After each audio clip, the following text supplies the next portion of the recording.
Let me tell you a quick story. It's about a boy named Robert. He was 17 and, like most teenagers, he thought he had all the time in the world. Time to figure things out, time to chase his goals later.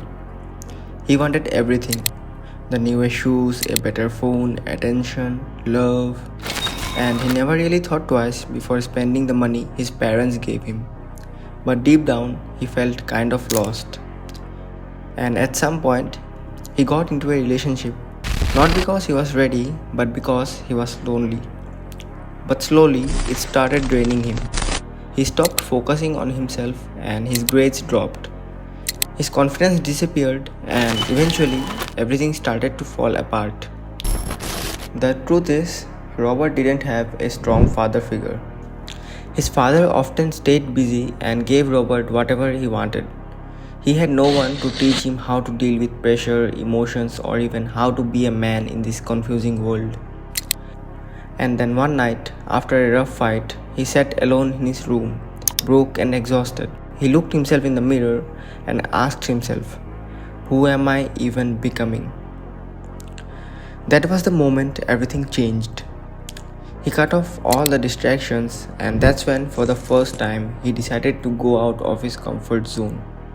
He started waking up earlier even when it sucked. Basically, he started doing things which he didn't like. He wrote down his goals, started journaling, and stopped spending on useless stuff. He picked up books, learned new things, and started saying no more often. But the biggest shift was that he changed the way he thought about himself. He stopped calling himself lazy and stopped beating himself up for every mistake. And instead, he focused on getting better, even if it was just 1% every day. Things didn't change magically overnight, but slowly they did. He stopped overthinking everything and started showing up for himself. He became more patient, more focused, and most importantly, he started taking control of his life again. This story, it's not just about Robert. It's about every teen who feels stuck, but deep down he wants to grow too. It's about all of us really, and maybe if you clicked on this video, it's about you too. So in this video, I'm gonna help you to overcome all these problems in this one single video. So watch this video till the end.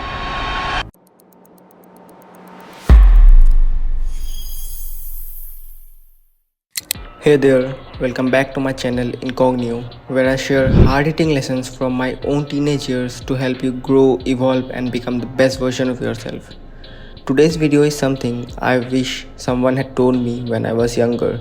But if you take them seriously now, they will change your life forever. These are the lessons I learned in the hard way, so you don't have to. So without wasting a second, let's dive into it.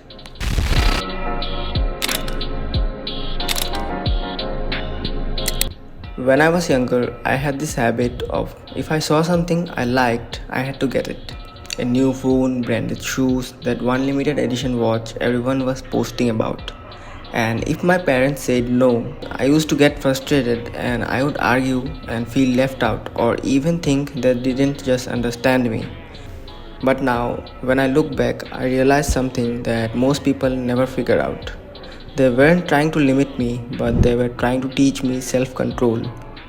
Now, it's so easy to chase instant pleasure and buying what feels good in the moment. But the truth is, most of the stuff we buy doesn't actually make us happy. Spending is easy, but choosing not to, that's where the real power comes in. Delaying gratification isn't about being cheap. It's about choosing what matters over what feels good now. Before buying anything, ask yourself, do you actually need this? Or will this add any value to your life? The sooner you learn this, the sooner you will build not just savings but self-respect too. So moving on to the next point.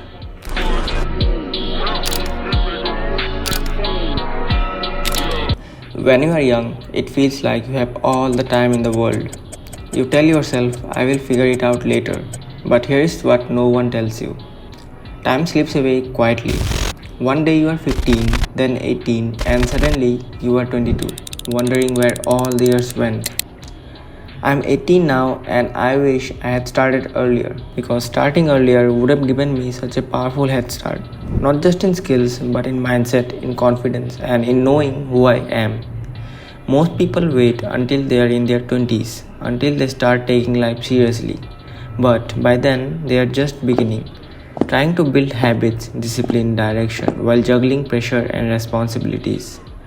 If I had started at 14 or 15, even small things like reading daily, learning a skill, journaling, controlling my screen time, today I would be miles ahead. That's the power of compound growth. The earlier you plant the seed, the bigger the tree grows. And yes, I have made mistakes. I still make mistakes, but I am still better than who I was yesterday.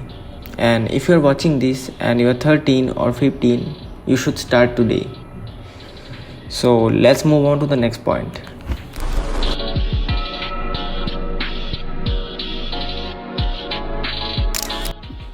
This one took me years to understand, and I want to be brutally honest with you here.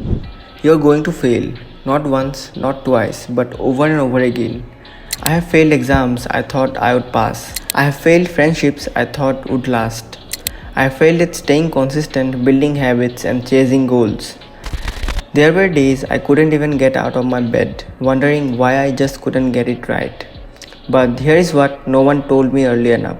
Failure isn't the opposite of success, it's part of it. The most successful people you admire, they don't avoid failures, they learned how to use it. They failed businesses, they failed relationships, they failed exams, they failed on ideas, but they still kept moving forward. They learned to fall, they learned to adapt, and they learned to repeat. If you can accept this truth early in life that failure is not the end but the beginning of growth, you will unlock something more powerful inside you. Because it's never really failure unless you stop trying. So, next time, if something doesn't work out, just remember you don't lose, you learn. And the people who keep learning, they are the ones who eventually win. So, moving on to the next point.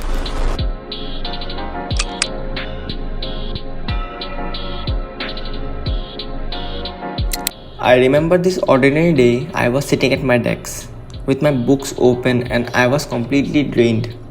I told my uncle I am too tired to study right now, and he looked me dead in the eye and said, "If you keep telling yourself that you are tired, your brain will actually believe it even when you are not."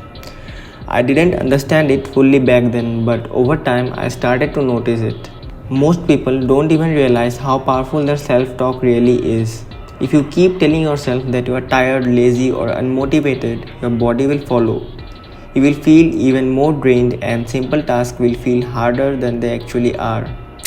But when you change the narrative even slightly, things shift. Telling yourself that you are capable even when you are not at 100% helps you push through. You don't magically gain energy, but the mindset stops working against you, and that makes a huge difference. It's not about lying to yourself, it's about not feeding to thoughts that hold you back. The more intentional you are with your thoughts, the stronger and more focused you become. It's a small change that builds real discipline over time. Try this for yourself and see the difference. And if it helps you, let me know in the comments. I would love to hear your experience. Moving on to the next point.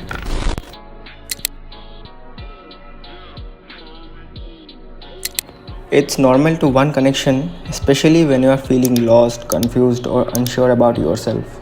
And when you are young, it's easy to think a relationship will fix that. Like someone else's love can fill the emptiness you feel inside. But when you get into a relationship just to escape loneliness, it often does more harm than good. You might lose yourself trying to hold on to someone, not out of love, but out of fear of being alone. That's not healthy. And it's not love either. Real growth comes when you are able to enjoy your own company, focus on your goals, and build your identity without needing someone else to complete you. When you are whole on your own, the right person will complement your life. Only then you will feel a spark in your relationship. Prioritize yourself first, and when you feel like this girl is the one who you wanna be with, only then you should get into a relationship. Now, a relationship can either break or shape you into a better person. I can only give you an advice, and it is up to you how you apply it to your personal life. So don't rush. Focus on being the best version of yourself first. So these are the 5 lessons I wish someone had told me earlier. I had to learn most of them the hard way, and maybe you're going through some of that right now too. If even one thing I said helped you see things differently, I'm glad I made this video. If you're trying to grow, become better, or just figure life out, you're not alone. I have been there and I am there. And this channel is just my way of sharing what I have learned along the way. Do like, share and subscribe if you learned anything valuable from this video, and hit the bell icon for instant updates. I will see you in the next video. Take care boys. Thanks for watching.